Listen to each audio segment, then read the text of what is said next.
I'm Ron Cenkush. I live in the northern part of the state, Osceola, Indiana, a small town off of South Bend, St. Joe County.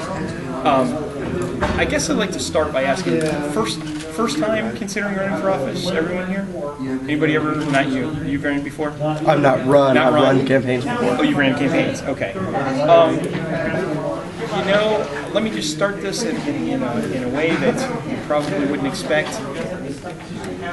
We're not terribly successful. I don't know if you check the stats, we don't win very much. Okay? It's like the 500-pound gorilla in the room. No one really likes to talk about it, but every single person knows that it's true. So, you may or may not suffer the same fate. Just be prepared to suffer it. Okay? Don't overbuild your expectations to the point where you're depressed if you don't pull home a victory. That may sound like common sense or practical knowledge, but I actually know a couple of people who almost got into a depression or a funk after their campaigns. I'm not one of them. I was fine, trust me. But I know a couple of people that were, really thought they were going to win, pretty upset when they didn't pull home a victory. So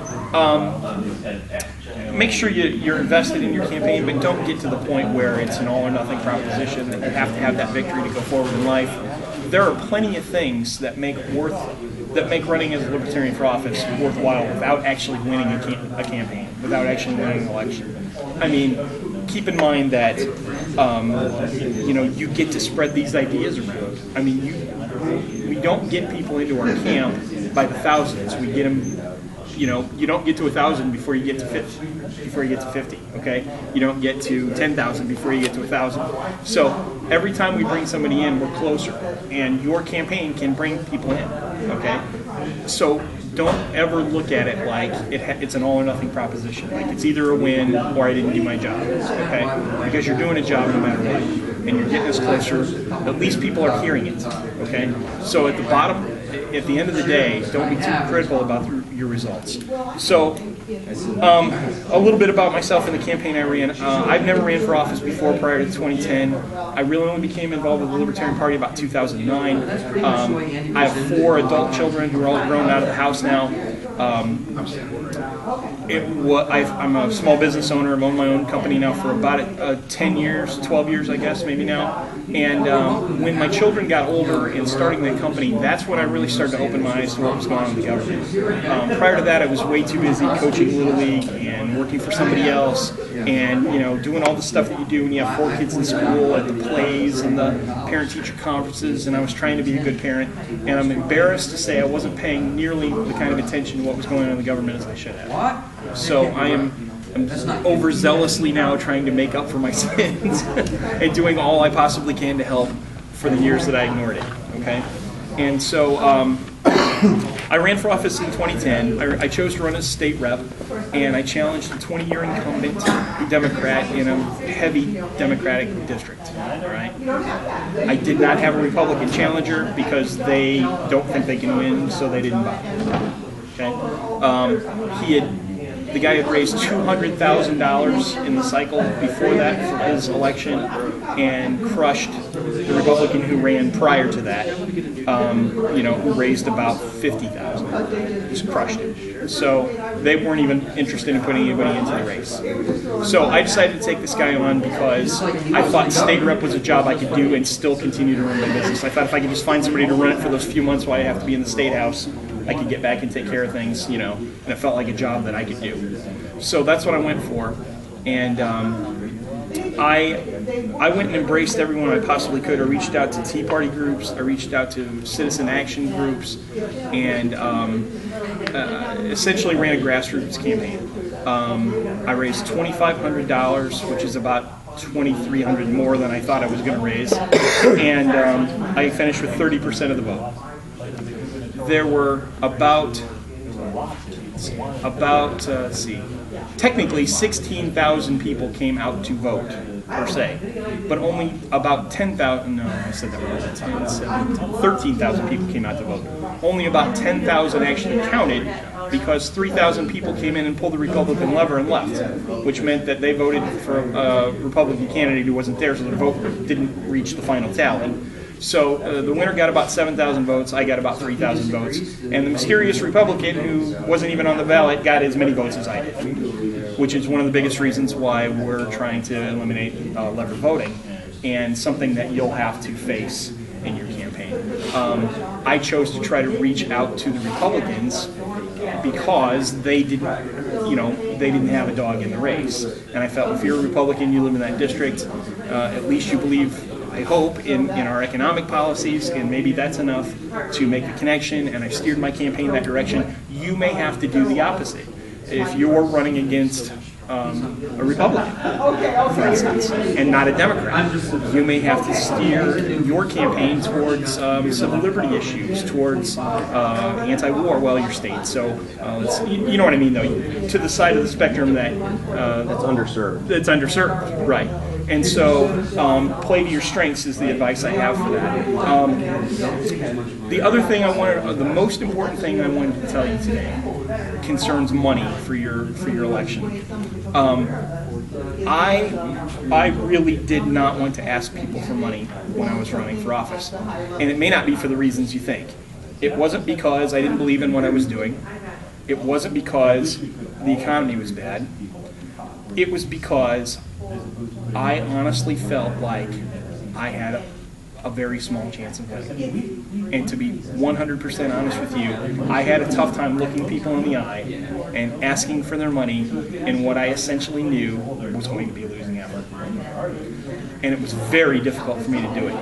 And so I didn't for a long period of time until the people who were advising me eventually beat it through my skull that I absolutely had to have some money, okay? And then I reluctantly started asking, and we had a couple of fundraisers and we made some money. But I didn't ask nearly soon enough, and I felt justified in what I was doing. It seemed right.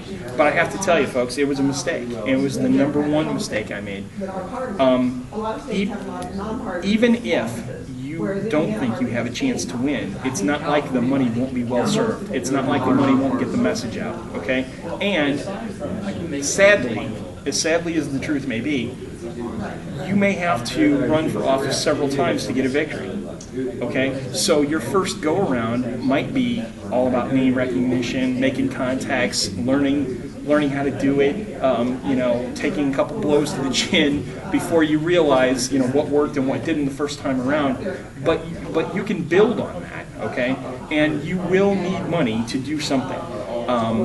There are all types of ways that traditionally people try, with yard signs, with direct mail, with media advertisement. Door-to-door is essential in a grassroots campaign. You cannot underestimate the value of it. I essentially earn probably most of my votes by knocking on doors. And I believe that. We sent out a mailer to 1,200 Republicans that we believe were Republicans based on the demographic data we got. I got 4 responses. I got 1 donation. Okay, in a race where there wasn't a Republican, okay, with a message that was tailored to economics, right? With one that should have got something, got next to nothing. Okay, and we spent most of our money on that mailer, okay, and that and yard signs. I'm not sure how effective that was, but it was probably tremendously effective from a name recognition standpoint for building for the future. And so you shouldn't ever be afraid to ask folks for money, because you should believe in what you're doing. If you care enough to run for office, it's self-explanatory that you care about it. So if you care enough to do that, if you care enough to spread the message, don't be afraid to ask them for money. It was the number one horrible mistake I made, and it was my own pride and my own selfishness, I guess, or my, believing that I wanted to do it my way that kept me from doing it. So I forgot, or I never learned, that the folks that have been doing this for a long time have been down this road and have done it. And I should have listened to their advice, and I didn't. Okay, so that's the number one thing I could tell you. If you get a lot of people advising you should be doing something differently, no matter how stubborn you are, you might have to reconsider. Even though you're the candidate and it's your campaign, ultimately you will have the decision. I might beg to offer, if you get enough people telling you you're on the wrong track, you might want to reconsider. Okay. So this is supposed to be a roundtable, not so much my dissertation or discussion. So I'm just going to finish up with one more thing where I made another mistake. Make sure anything you put out has paid for by your committee name on it, and no matter how insignificant you think it is, if it's something you just printed up on your laser printer, even if no one did pay for it, I mean, you just used your own paper and your own printer, you got to put that on there to stay out of trouble. I didn't get in trouble for it, but I did put some stuff out that didn't have it on there, and one of my advisors found out about it. I was like, he's having a cow. And so if you do, like anything Chris said before, if you do make mistakes, correct it as quickly as you can, and that's what I did, and I never had any problems. But make sure that anything you put out has that paid for by your committee name on it, no matter how insignificant you think the handout or flyer may be. That counts for printed materials. It doesn't count in Indiana for balloons or pencils or something like that. Okay. You don't have to pay. So anything that's on paper. Well, yeah.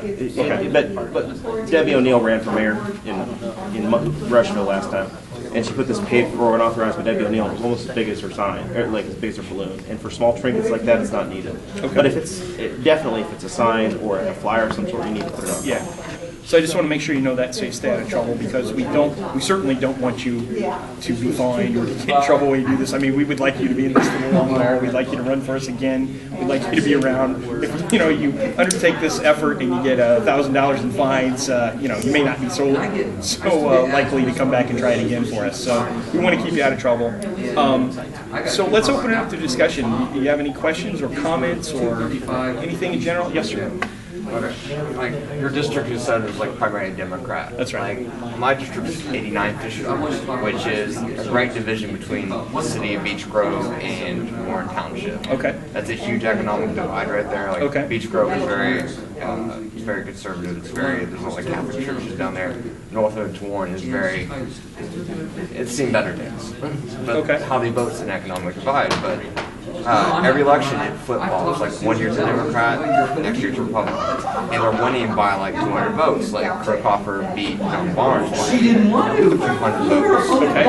Less than percent. So it's a really tough district. Now, did they redistrict it this time? Did they change it up? Yeah, but what they redistricted to was they added a college campus, which is my college campus into the area, which is Okay. like, that's give or take. Even though it's like a private school, it's a college campus. Right. So that can go either way as well.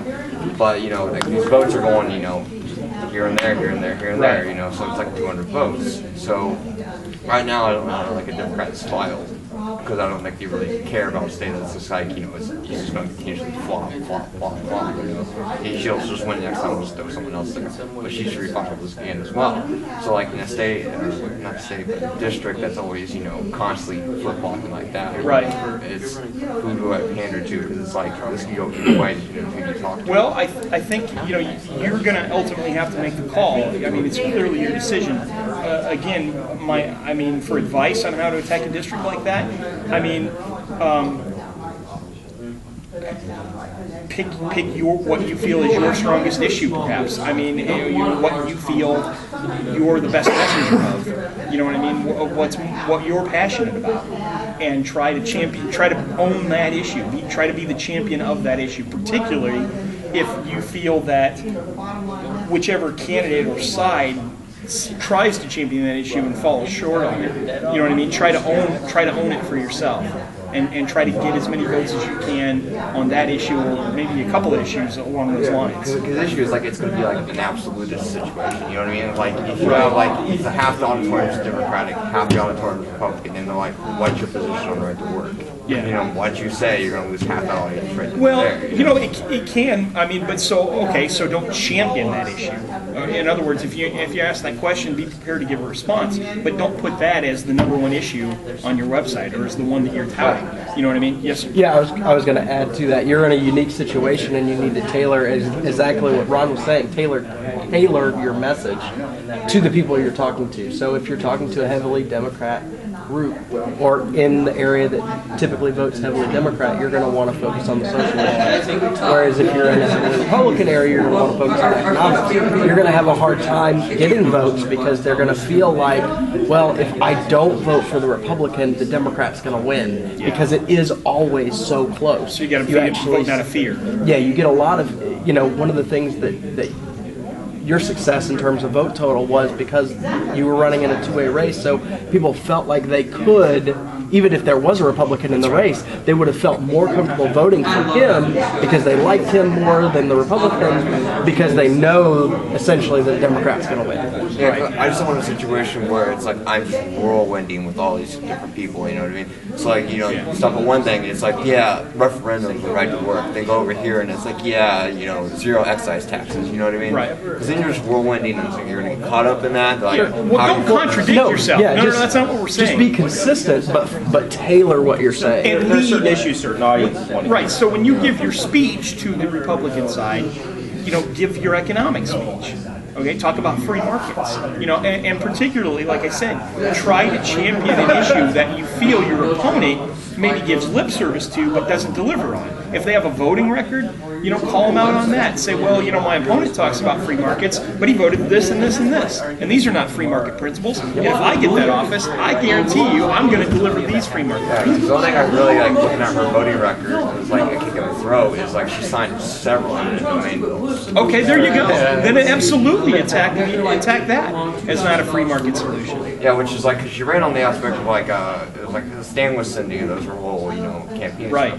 Like, you know, you stand with Cindy, you know, it's for common sense government, smaller government. But she signed Citizens Gas. Like, Citizens Gas wouldn't build stuff here unless they got these eminent domain bills for the CO2 pipelines. So it's like, I can't get this corporation to build here unless I give it power to take property when it wants to do it. So they signed that into law, Senate Bill 251. Like, Yeah. everybody signed on to it to do it. You know, and if you take her on that and point that out, you know, the free market people that would have voted Republican, you know, are not going to like the fact that she's doing that, okay? And so you can own that issue, you can champion it. And you can also find something that the Democrat maybe would have tried to champion or whatever and also fell short on, especially if they have a voting record, if they come from another office, maybe they were a county councilman, check their voting record and see what they did and try to champion something on their side.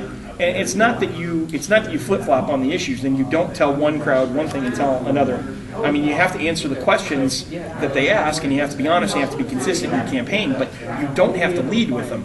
And you can also do the classic bait and switch. I mean, I hate to say it, I hate it when other politicians do it, but people who are not versed in it don't pick up on it. So when they ask one question, especially if you know you're not going to like their answer, say, well, you know, that is an important question, but you know, this wouldn't be an issue if we didn't have this problem, which is one of the things I'm trying to champion. So it's the old, oh, you're asking me about this? Thanks for asking that. Now let me tell you what I'm going to do about this. You know, I mean, and I mean, it's political sleight of hand, but I mean, listen, the masses out there are not going to pick up on that. You know what I'm saying? I mean, they get bamboozled by the old two parties with it constantly. So we have to be crafty when we deliver our messages the same way as they are. It's kind of a unique situation as well because due to the right of work issue for Indiana, like the AFL-CIO is on like full blown, like let's just throw as much money as possible to Democrat candidates and to Democrat ideals at the time. Sure. So any Democrat function I'm going to go to is going to be heavily backed by the AFL-CIO. So it's like they know what the Libertarian platform is. They know what your market platform is. Sure. They know exactly. And if they attack you on it, you could also point out that there's federal legislation that mandates that unions have to collectively bargain for employees that don't want to join the union. And you can point out that that's where the government failure is at the federal level, that that's against libertarian policies, that they should be staying out of all private contracting. And no, people shouldn't be forced to join a union if they don't want to be, but the union shouldn't be forced to collectively bargain for people. Part of their group. Right, and that's at the federal level. I understand the Right. talking point, but that's the exact same talking point the Republicans are sitting on as well. The exact same. And you can have common ground with So, Republicans. It's I mean, okay. you don't have to be afraid to have common ground when they're on the right side. Okay, don't be afraid to be chiming in per se with the Republicans when they're on the right side, when they're on the liberty side of the issue. I mean, you can't be afraid to defend, the principles that we stand for. Like what percentage of people there are actually union employees? Beach Grove, not very many. It's actually very.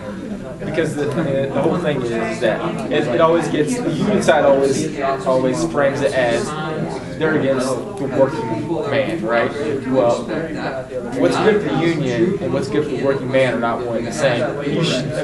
There's a lot of stuff you can do research on. You put up, Henry had his economics in one lesson. There's a chapter in there about about unions and collective bargaining. There's you ever familiar with Mises.org website? Okay, Mises.org. If you go on there, if you want to write it down, it's an essay. It's I don't know how long it is. I mean, We have a union, but it's not. They're not private unions. We have the largest public sector union in the fire department, police department, and they have the benefit of some like see, taxpayer public and private unions are totally That's true. really Two different. different Public things. unions can squeeze, like, it's like if you're not going to the public union, because like their money comes from taxes, it's like they'll increase your taxes to keep going along. Right. And since they're a public union, it's like the fire department, the police department. No politician wants to touch a police unit, just being like, police are like, we're going to go on strike. Because they're hold them out down, like, we have no more control, they're going to do whatever now. Or if the fire department's like, we're not going to put out fires anymore, and since the whole district told us right, then politicians would be like, okay, we have to stop it. The only thing I'd say about that is you have to refer back to that chart that I think Jerry showed us, where 10 or 11% of the people are at each poll, and nothing you say is ever going to get Satisfy them all. You know what I mean? So I mean, when you're looking for the panacea or the golden goose or the Band-Aid, listen, if liberty doesn't resonate with people on some level, then we're not ever going to get them. There are statists in the world. What can I say? I mean, they exist. You and I are not going to change their mind. Ron Paul isn't going to change their mind. I mean, It's just one of those battleground yes, districts. that's right. Very, very hard. So you're split down the middle. You're going to have to put some thought into your campaign. I mean, obviously you're going to tie together liberty. It's a chance to show people. I would probably go into a situation like that and say, listen, we switch this district back and forth from Democrat to Republican. And both of these parties and both of these platforms come to you with some issues that are correct. When are they correct? They're correct when they defend your individual liberty. Okay, it's either that both of these parties do part of that at times, but only one party is here to deliver it across the board. Okay, and that's how you sell yourself and differentiate yourself from them. Will it win you the election? I don't know, because you know what? There aren't a lot of people yet that really embrace liberty. I mean, That's one of the reasons we fail as well, and we can't ignore it. I mean, it's not just that they don't understand us, or they don't know us, or they don't trust us. There's still a good section of people out there who are scared shitless of liberty. I mean, we want nothing to do with it. Well, in the argument, like I was going to say, there's an essay called "The Theory of Collective Bargaining." What never gets brought up is essentially, what is there, like 8 to 10% of union workers, right? The unions always frame it as the unions and the working class are one and the same. Well, essentially the only good way to raise wages is to raise productivity. Okay, unions don't do that. They go negotiate a lot of times higher than market wages. What does that do? You have to pay for it another way. So in essence, the artificially high wages that the unions get result in lower wages than normal in other industries that business may work with. So if they have a vendor that's a non-union, it may drive down what they're able to pay at a market rate because they're paying a higher rate here. So I would say do as much research as you can, because don't let it get framed as they're against those. What's good for the union, so it may not always necessarily be, it may be to the detriment of the rest of the working class. But most people don't research it and don't think about it. And that's a point that never gets brought up. And too many people allow it to get framed as that has a moral high ground on some of those issues, and the reality is they don't. Sometimes they're doing things that are at the detriment of other people, but no one ever points it out. They just assume that they're right. They assume that because the union laborers are working class, that what's good for union laborers is good for the rest of the working class. Sometimes the argument has to simply be not what should government be doing about this issue, but why is government even in this issue? People sometimes look to their elected officials like they're the panacea, like they're the ones who are going to address and fix and do everything for them. But so often the issue shouldn't even be in the realm of government, and so none of the other parties are ever going to say that. Okay, because they all want the power one way or the other. Somebody has to be the guy who stands up and says, why are they even in this at all? Why are we making elected officials and making government business out of private things that should be handled privately. It's like our school system. I mean, I Right. try to keep away from More like union autonomy, issues as much local. as possible. Like when I created my talking points, you know, I based them on like anarcho-mutualistic principles. You know? Okay. I'm not even touching that aspect of it, you know, because I'm So did Georgia. for labor value.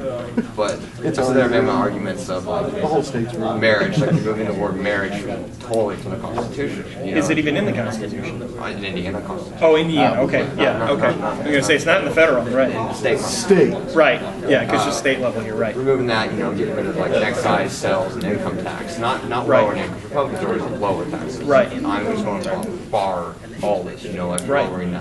lowering drinking age, like removing seatbelt laws, you know, just all this heavy regulation Sure. through. So I'm just like, I see her talking points, I see her talking points. I'm not tackling the union issue. I'm saying, you know, this is a referendum. And the other issues I promoted were like doing unicameral legislatures, stop lobbying, because Nebraska has a unicameral legislature. It stops lobbying. That's the whole point of it. You can't pander House Democrats because Yeah, it would be. Democrats agree with you.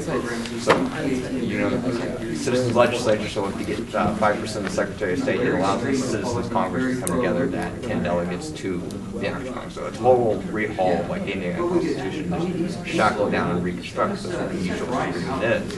You take what the old system is, you smash it down, and you reconstruct it based on individual liberty, totally up. So it's basically rewriting the whole Indiana Constitution from the ground up. Okay. So that's going to be like your number one campaign issue. You're gonna advocate for rewriting the whole Indiana Constitution. Yeah. Okay. That's a big chunk. That's a big chunk. I think you should narrow it down a little bit and be more localized. Like, it's a little too like ballpark.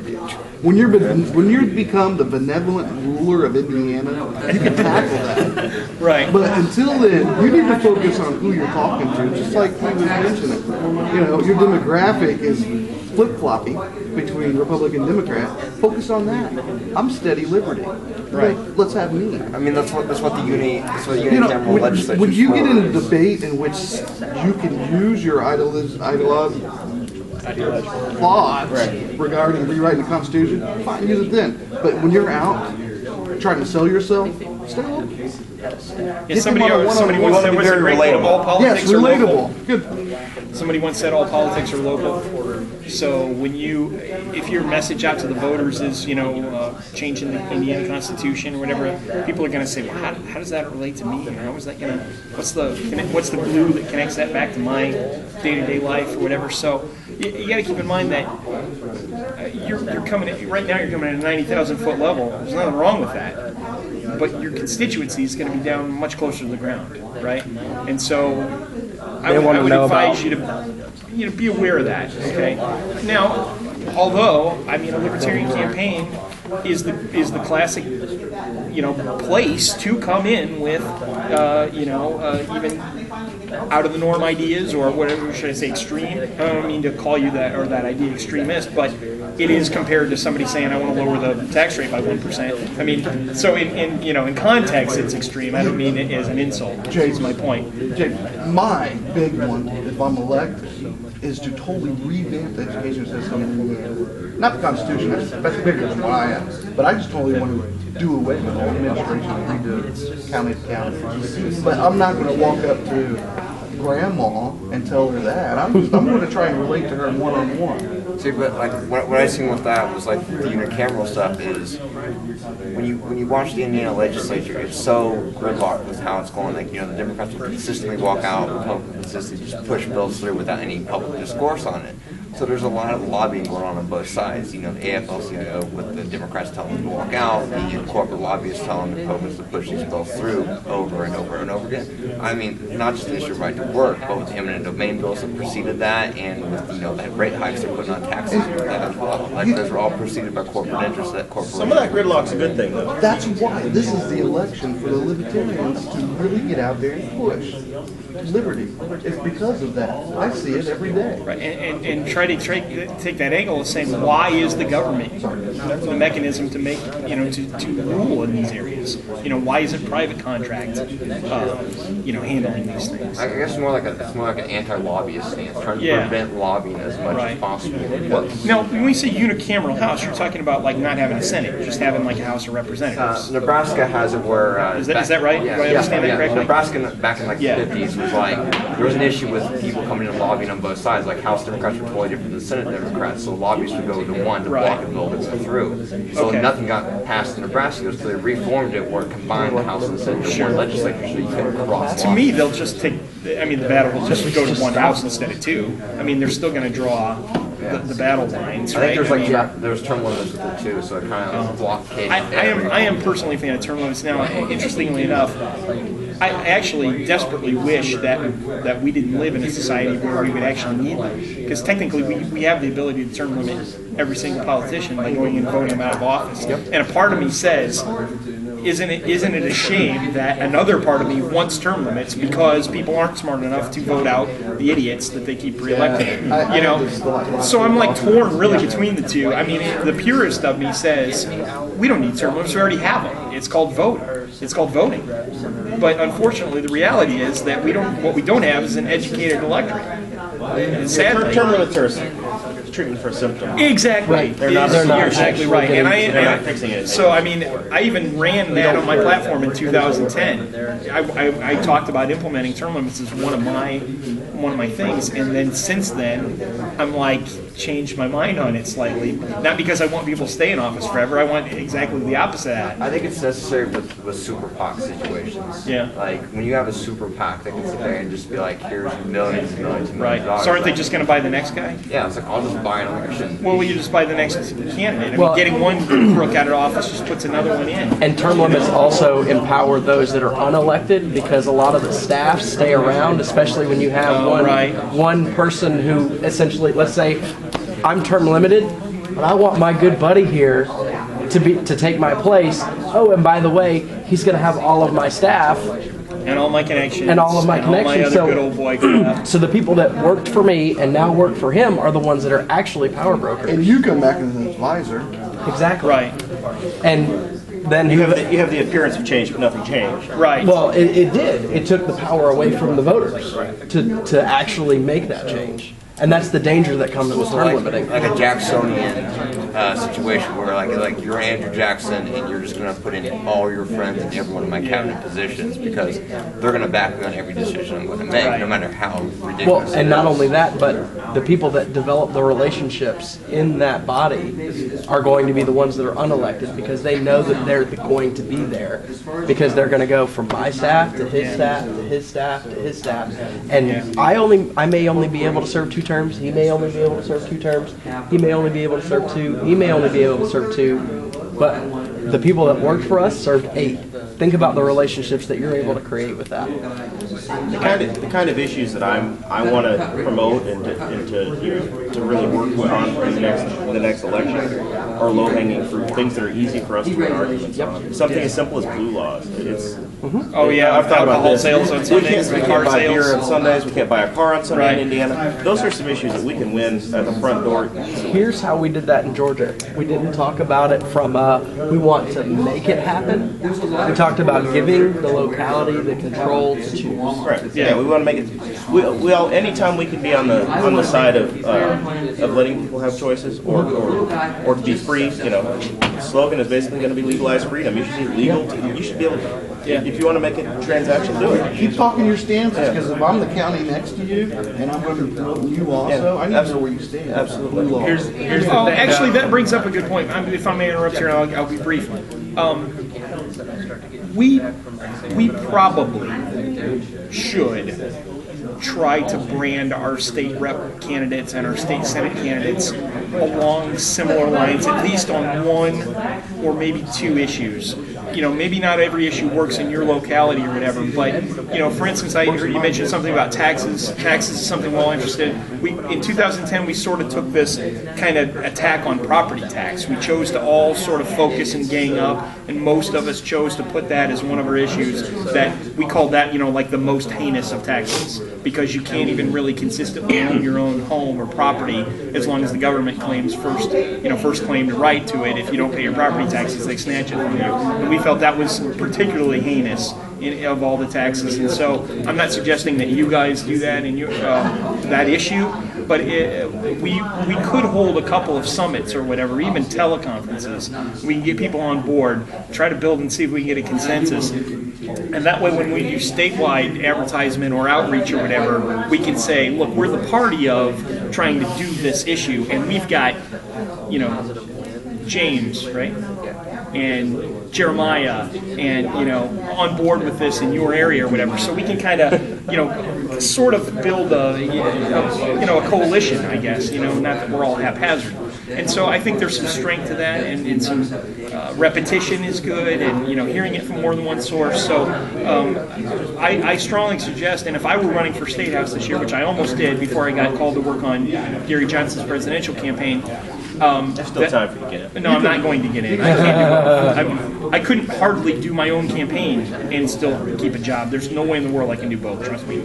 So anyway, but I would highly suggest that you guys at least consider looking into that and seeing if you can get them to a consensus on an issue or two that you can all sort of run on across the state. I think it will help you in the long run. I think it'll help you all in the long run. Some other things we got some really big mileage with last year, and something I'm going to make as part of my campaign is Indiana's Fourth Amendment with the no-knock warrant absolutely, issues. yeah. The Barnes versus State decision that came out, and I just wrote an angry letter about the government one day.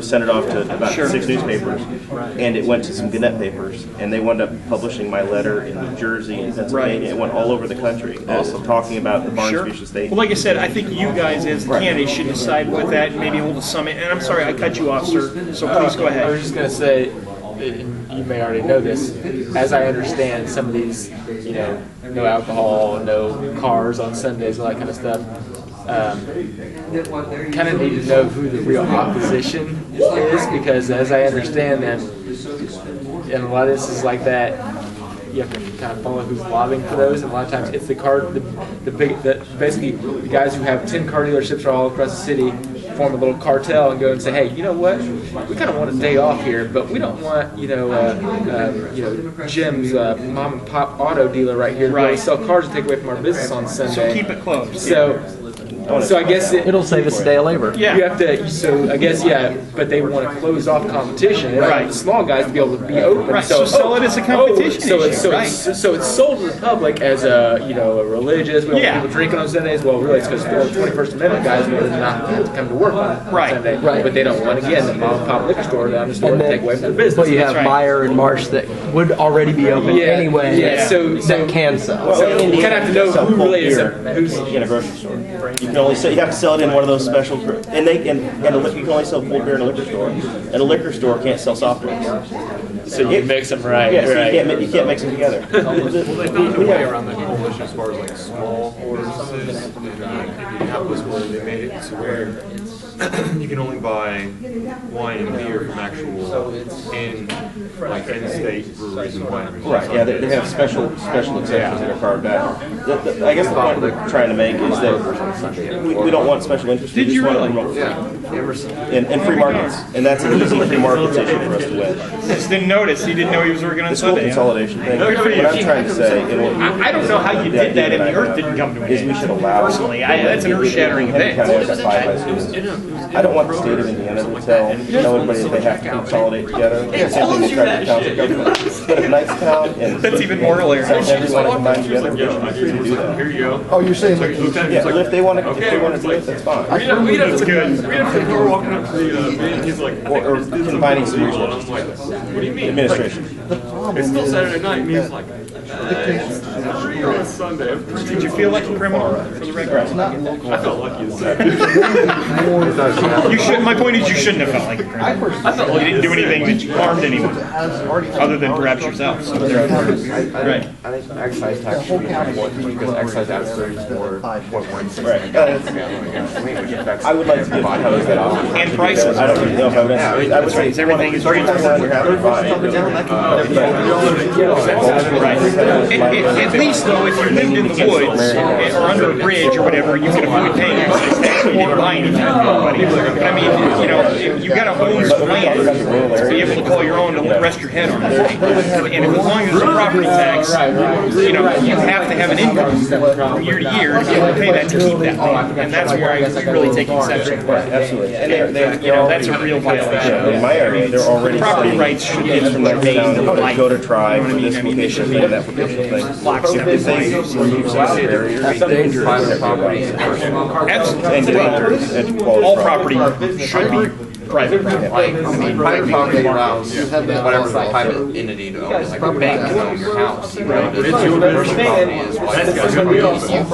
Right. So It'd be like, great to eliminate it, but let's say, if we can eliminate property there's a taxes, whole mortgage actually, situation where the main issue with but we need private to cut our property spending, or we need bank to can own find your a house place for revenue. and a huge Which amount of would be, interest. I'm personally a guy that's They have it all wrong where it's like, you'll pay this anytime I off can until move you're your done, taxes and away your from children just will having, you haven't owned something We own to consumption-based taxes, I'm there. You know, I mean, they got sued. But, Or consumption from But, you know, productivity to consumption. Yeah, the taxes that are keeping yeah, it from. I would much rather have consumption-based taxes when we have to do it. Well, that is and it is true depending on how you look at it. I mean, first of all, nobody forces you into taking a mortgage. I mean, you do that at your own free will. You sign up Constitution that. have to provide, So, I don't want to take, but we're committed to that. You know, you can always save your money and buy a house with cash. I mean, you can rent or you can live in a bridge or by a stream or, you know, in a park or whatever, with a friend or whatever. So, I mean, there's no one forcing you to do it. But yet, you own property. The state is saying that you must pay, you know, X amount of dollars every year to be the owner of that property. So you don't really own it. You're essentially renting it from the state at that point. You know, you buy the shirt, you may pay sales tax on it the first time you buy it, but the rest of your life you own it. So if they No find one savings comes in up the to your general door and fund, says, they you know, can't shirt move tax it day, through you know, throw some money back in the coffin and taking your shirt away. So, I mean, why should property, give them the because it's ability land, be different? I mean, if you're purchasing, and live kind of commission. you know, it shouldn't be an annual taxing event. Empower Should them. just be, the tax from property should just go to like utility companies, solely of the utility companies to pay off the utility companies. Because they literally can only, they can fund their, I think their gasoline pipelines everywhere you go. through their wheel tax, and that's it. They don't have options I mean, under. I can justify the tax saying that it strictly goes to utilities, so you don't pay utility bill. We also, as a state, tell them that they have to Well, build a road. that's not really a tax. They have to It's paying for a service. We'll tell them that they have to build it up to a state highway standard. I can understand that. And if you didn't pay it, it wouldn't take your home away from you, you just wouldn't have utilities. So you'd have to live, you know, on a 1,800 style. If they, but your revenues that county has, there are certain things that obviously have to do education, have to take care of certain things. But within that, we want to give them the ability to, Everything's zeroed out. they know better. Just like the people in Indianapolis know better than people in Washington how to spend their money. Like, somehow manage They spend their money and really down. zero out all these taxes. We want to put like spend $659 million Don't blink, but we have to go to the state. Well, I mean, that's where, you know, that's where it comes into the classic, are we anarchists or are we libertarians? You know, I mean, that debate is alive within this party. There are some people in this party that are essentially pure anarchists that believe no taxation is just or justified or called for. We have others who say, look, I mean, you know, we can have some taxation because some libertarians feel like government is good when it protects your rights, when it protects your individual rights, when it does what it was designed to do. And the cost of doing that is something, so some level of taxation may be appropriate, although it may be very, very small and resembling nothing of the taxation that we currently have. So, I mean, that argument exists and lives inside this party, and I would never be the guy who would try to tell you that you have to be in one camp of that or another. I mean, I'm not a litmus test guy, You know, I mean, the point I always try to make is we're so far away from either of those situations right now that we might as well work as a team until we get close. And then if we have to divide and have an argument over the last half a mile, then we will. But we're millions of miles away from where we should be, so why not work together to get closer? And some people also, that's also an opinion that does not necessarily prevail inside this party, although I wish it did. There are some people that feel we need to advocate for 100% liberty positions today. We go from here to here overnight, or nothing. And who am I to tell them they're wrong? I'm too libertarian to tell them they're wrong. I just disagree. I just think that we didn't get from here to here overnight. I don't think we're likely to get from here back overnight. I think it's going to take time, and we got to get people thinking our direction, or else we'll never get in power. Frankly, yeah. I'm sorry. Let me go ahead and finish. Go ahead. Kind of like Ron Paul's situation, where he's like, these things will die tomorrow, and like FDA, all this stuff will just die by tomorrow. Like totally neglecting the fact that the entire Congress said it's going to prevent you from doing that. Yeah, I'm not sure how much of that he could do by executive order. I think there's some of the stuff he could get rid of actually by doing. But I'm not sure everything that he wants to get rid of he can do by executive order. He can reduce their powers and Yeah. Well, anything that was created by executive. That's right. He can certainly He undo by can rescind by Yeah. executive order. Go ahead, Jeremiah. I'm sorry.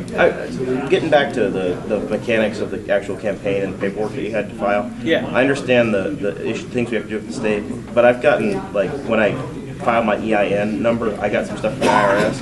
Do you have filings with them that you have to do, or what? No. Or form at the Other end of the than year? getting your EIN, I don't believe there's, to my knowledge, I'm not aware of anything else that entity doesn't my have to campaign file had to do anything. with federal at all. But I went through a litany of things for the state, and then I also even had the county calling me and say, well, you didn't file your courtesy copy. I said, well, if it's a courtesy copy, I didn't feel courteous. I mean, is it a law or is it not? Yeah, I didn't mean to pick a bone or a fight with them, but I mean, I don't understand the concept of a courtesy copy. Courtesy to who? For who, for what, and why? Right. I mean, if I have to come down there and do it, I will, if you're going to throw me in jail. And if not, then guess what? I'm not gonna do Get it from the state. You know, I already filed with them. Right. You know? Well, it doesn't make sense for, Marion County, you'd have one county to do, but I would have three. Right. It doesn't make sense to do the courtesy, in my opinion. And Yeah. that's why they abolished it. Is that right? Yeah. Thank You don't God. have to do that anymore. So, one small victory, right? All right. We're now that much closer to liberty. My campaign doesn't have to file a tax return at the end of the year or pay taxes No. on any income or anything like No. that. You don't have any employees. You don't have any income or Right. employees. Yeah, it changes like I think if you hire employees or whatever. You are technically a 727 under the tax code. Okay. Which is a jumbo jet, I think. Yeah, Small jumbo jet. small one. So what you're saying is like we should unify positions so it's not like an issue because Spangle over here is like a different libertarian than what I am. Like Totally. he's what's called like a libertarian right, you know. That's his thing. I'm a libertarian left. But Right. There's two totally different economic functions here. And like some of these guys might be moderates, you know what I mean? Like Right. libertarian moderates. So like what he's gonna argue for the Libertarian Party platform would just be something totally different than what I'm gonna argue. I mean like to him, like my argument is batshit insane. It's like, are you on crack? Yeah, that happens sometimes in our party. I think You have to apply it to the voters. yeah, Right. That's a differentiation. Yeah, I mean, Chris Spangle's not going to elect you. right. Okay, and you're not going to get anything done unless you get elected, right?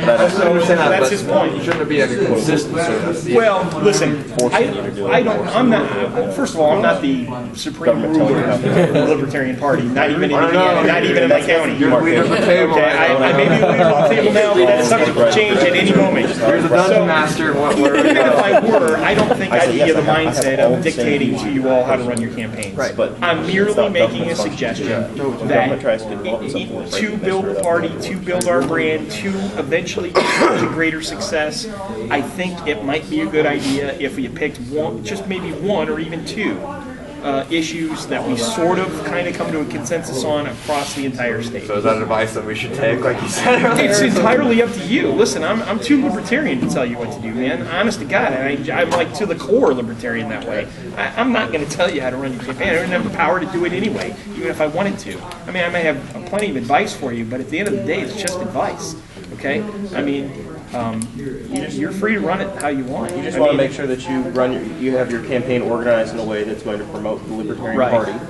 Not, you don't. Last thing you want to do is embarrass the Libertarian Party Right. because you want to be able to promote your agenda the next time, 2 years from now. You still want find 2 people that are on the SCC or county chairs that are willing to put them on the That's a line good for you. point, and let me take it from there if I could and interrupt. You know, if you convince your county chair that you're a good Libertarian candidate and he vouches for you, and you convince another few people of the delegation and they support you and and say this is our guy, we want him to be our candidate, then you're probably going to win the party's nomination, okay, and you'll probably be the candidate. At that point in time, even if I were to greatly disagree with what you're doing personally, at that point in time, I'm not gonna go out of my way to come into your district and bad talk you or tell you to change your mind. But if you were very far away from where most of us are in this party, I mean, it's probably not, frankly, fair to either one of us to try to make a match out of it. That's all. I mean, honestly, so that's the only thing I would say. In the party is Right? Oh, it's beautiful. You spoke that perfect. Okay. if your tactics or your message is going to harm the efforts of other people, that's when we start to have a problem. It's not about message. I mean, it's about Greg Nolan, who's back there in the church, said one time, when people come up and ask him, why do you keep running for office even though you don't win? He said, it's because I'm building something for the next generation so my son or grandson can win as Libertarian. And that's the point. You're furthering the ball. That's right. And if you're not furthering the ball, then you're hurting the party by wearing a tuxedo shirt to a debate, or because you think that draws attention to you, then that's not something you want to do. You know what I mean? But if you're going to go out there and you're going to explain how we can have private roads, and you can do it in a way that is thoughtful, do it. You know what I mean? I mean, it's that's the difference. Is most people try to draw attention to themselves through wacky means, and that rarely works. Yeah. What you're saying is, don't be a douche. Right. I think in a certain manner of speaking, I think that's exactly what he said. In talking to you over the last 3 months, you're a very intelligent person, and you can create arguments and thoughts that are coherent and very thoughtful and smart. Tap into that, and don't worry about the 4chan mentality of trying to, I mean, you know what I mean? Like, just, and that's all I have to say. I've run out of gas. All right, hey, deadlines. Deadlines? All right, we're getting closer to deadlines. Yeah. We need to know deadlines. Well, all of the deadlines are in that campaign manual, and I might add, in addition to that, you've got to get to know this gentleman right here. And if you're not the guy who's running your campaign, if you're fortunate enough to have somebody who's going to help you meet those deadlines, get him plugged into this guy. And let me tell you why. They print the manual, and then they vote to change the law, and it's not in the manual, and they change the deadlines. And if you went by the manual and missed it, it's your tough shit. How about that? Now I'm on camera cussing. Sorry about that. But I mean, essentially, that's the truth. This guy knows when they pull zingers like that, and he'll let you know, or he'll let his county chair know. So make sure that somehow you're plugged into our hierarchy, either via county chair who's going to know that information, or you got somebody on Chris's mail list who's sending out updates like that, because they're subject to change, and that really stinks. In addition to sending out email blasts, I'm going to have a Facebook group for candidates, a secret Facebook group where we can swap information. That's cool. It's not organized? Yeah, and I was Okay. saying, No problem. so how do I get a county chair? I would like to have one of those. Well, you know what I had to do when I was a candidate and didn't have a county chair? Guess what? I had to become the county chair. Okay? And so that's the way it works in the LP. You can sit around and gripe about the fact that you don't have your county organized, or you can organize it. I'm sorry. Listen, if you haven't picked up on it now, it's not like we have endless resources, okay? We've got to build a party so we have better resources, so we make it better for people. So if your county's not organized, organize it, man. It's like starting a religion in Hancock County is what it's going to be like. I don't know how else to describe it. I mean, Find 5 or 6 willing people. don't be afraid. I never ran for office before I ran in 2010. I just got so irritated and angry. I said, I don't care that I don't know how to do it. I'm just going to do it.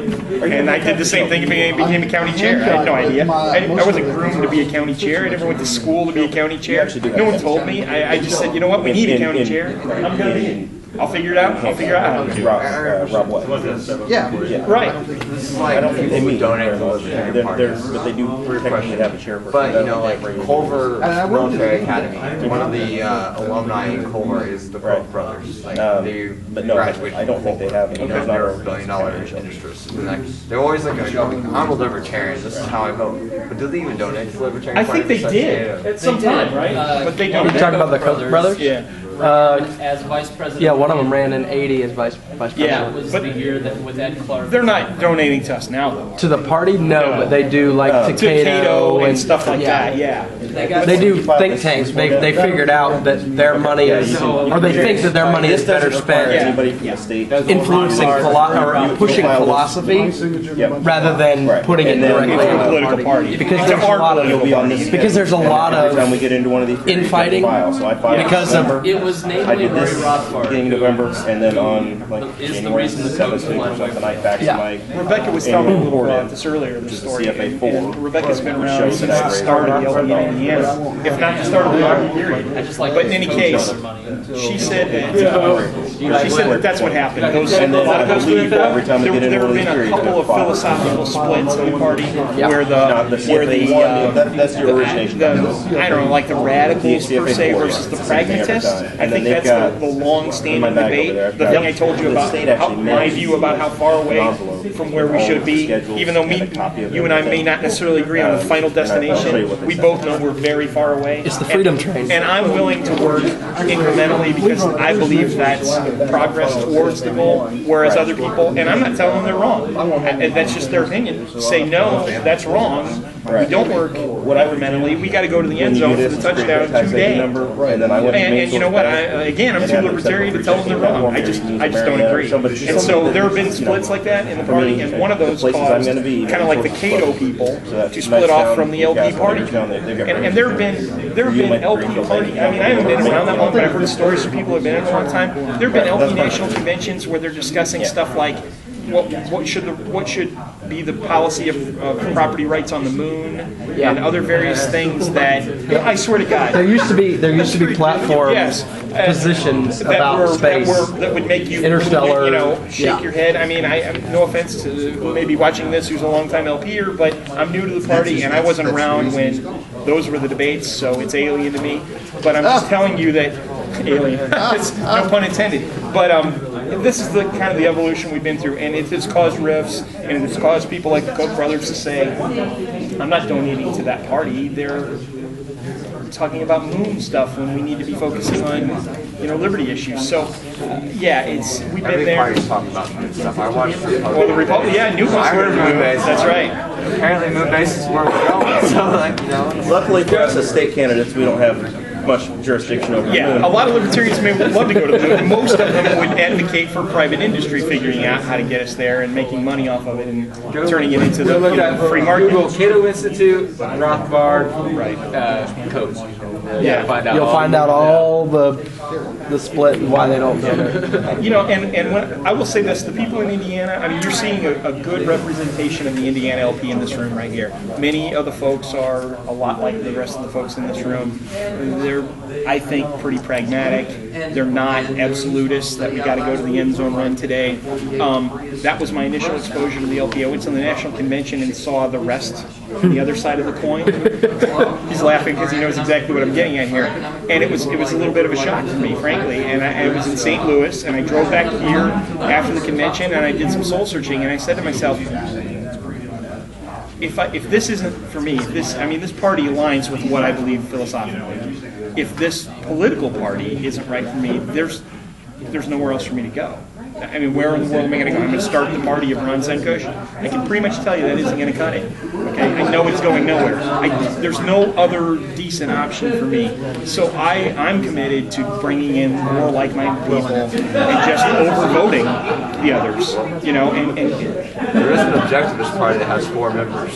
Is that right? Yeah. They might be my perfect fit, but you know what? They're not going to get anybody elected. As soon as they get ballot access, Right. final thoughts. That's right. So I mean, there's a balance of saying, look, I have to. I doubt you're a Randian. Yeah, we have to get together and get with people who are going to succeed. Also, otherwise we're just sitting around blowing smoke. Okay, we can sit there and have a philosophical discussion all day long, and you may win. But if we're not going to get a coalition and build power and get people elected into office and affect policy change, then it's all just talk. And I mean, I've talked enough. I've talked enough today. We need action, you know, and we got to get action by winning voters, by winning influence, you know, and you do that by leading with the issues that matter to them. And so when your issues don't match up with what you think theirs are, you got to try to find the issues that you do match up with. This would be like so most of the conversation is kind of bent on platform philosophy. Right, So right. It's kind of like metaphysical. Sure. You know what I mean? So I'll try. So here's something more real, like the candidate situation. Fundraising. All right. What qualifies as fundraising? Like I have bands that I know that are able to host a show out of the Hoosier Dome, which is a place downtown, Indianapolis, South Side. It's permissible for the bands to play there and they collect money, going like door cover charge like $5-7, and all the money goes to proceeds to a candidacy, with maybe like some of the money going to the house to pay for like lights, electricity, stuff like that. Just to Yeah, certainly that's fine, but I think it probably at that point the question is only who does the donation come from? Is the band then donating the proceeds? It should actually be a suggested donation at the door rather than a cover charge. Yeah. And then you would actually be forced to let people in for free. But you can have a suggested donation. Or your band could, the band Or could your also band just could make it, the band right, could the charge band a cover could- charge and then make a lump sum donation of $500 or Right, 'cause you have to charge $700 the to your cover I think charge. that would be easier if you just suggest a donation. I mean, you can't track that by any That's right. means. Right. But if you have the band put on the show, Yeah. they give you the money, they pay, Right. pay for the lights, pay for the Yeah. studio. Then your And you band- get the profit. Band donates the Profit. money. That's right, or more specifically, the individual members of the band. Right. You know, let's say they're all together. Well, if they made enough, Yes. then you break it down. into Yes, and then each one gave $200 or whatever, right? And then you capture their name or whatever. Yes, and that's how you handle it. But certainly it's legal. It's just a matter of the semantics of how you put And it. you can easily advertise it to promote, you know, Yeah. these people are having this band promoting promotion this concert. campaign, so that your name is still tied to it, and then you'll, you know, at the end of it, the money will still flow to your campaign. Ultimately, you just have to make sure that the people who are the initial source of the money knows where the end source of the money is going. That's very important. They have to know in some way that it will go to you.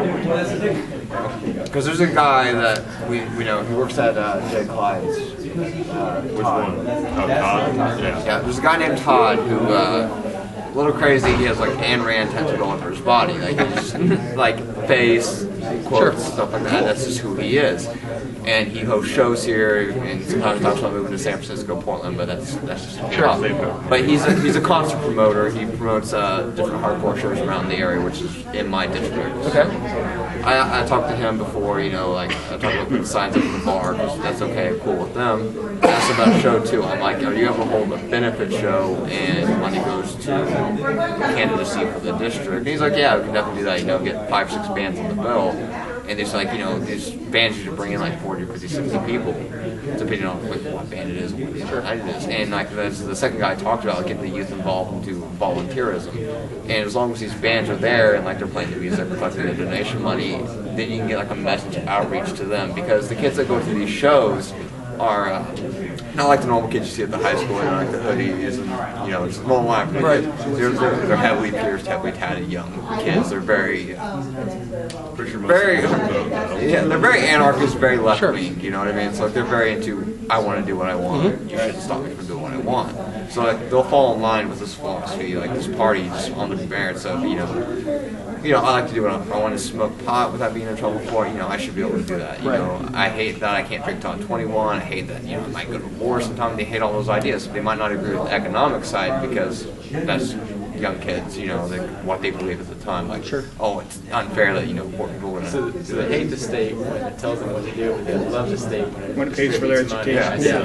It's anarchist socialism. It's really a kind of anarchist is the absence of the state. Socialism is virtually the whole. Right. So It's very total mixed up. They don't know what they're talking about. They're not. They're like the opposite of like the Libertarian Party. They're like, You're not telling. they're ultra left on the economic scale, but ultra right in the socialist scale. Kind of, you know what I mean? It's like, I don't want to do that because I'm right. Because there's those straight edge kids as well. They promote a very ideological, like, if you're not like me, I like free you're stuff done. too.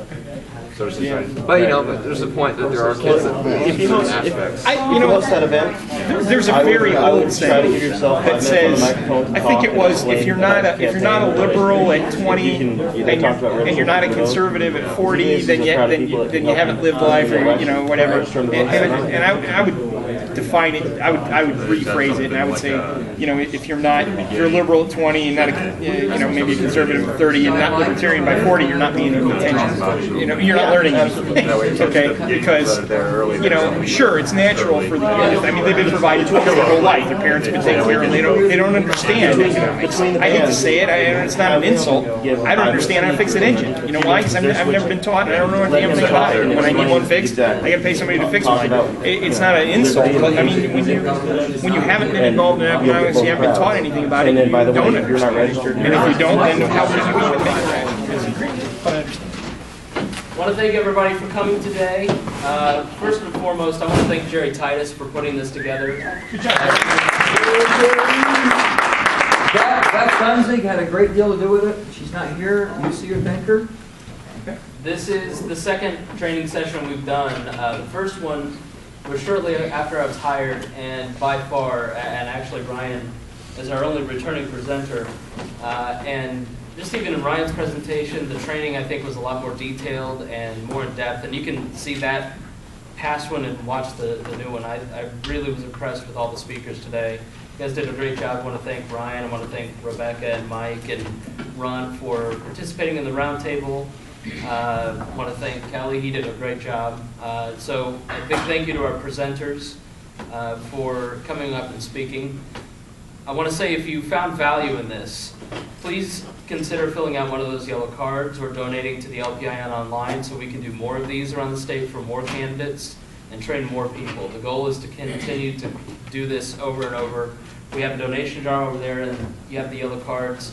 That's what your contributions to the LPIN go towards. It's collecting this information and then presenting it to new people so we can continue to grow as an organization and win elections.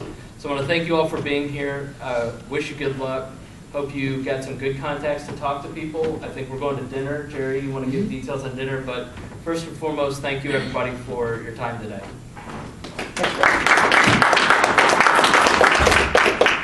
Again, thank you all for making the trip. I know some people drove some considerable distance. I appreciate it. All of my staff. Beth's not here. Beth was critical in finding location, getting it reserved, and helping get it organized. So big thanks to her, and if you see her, thank her for me as well, if you would. Ron, of course Chris, Sam, Rebecca, Ryan, Joyce, Mike Cole came up. I'm going to introduce Mike Cole. Mike Cole ran for Secretary of State for us, came up to the roundtable.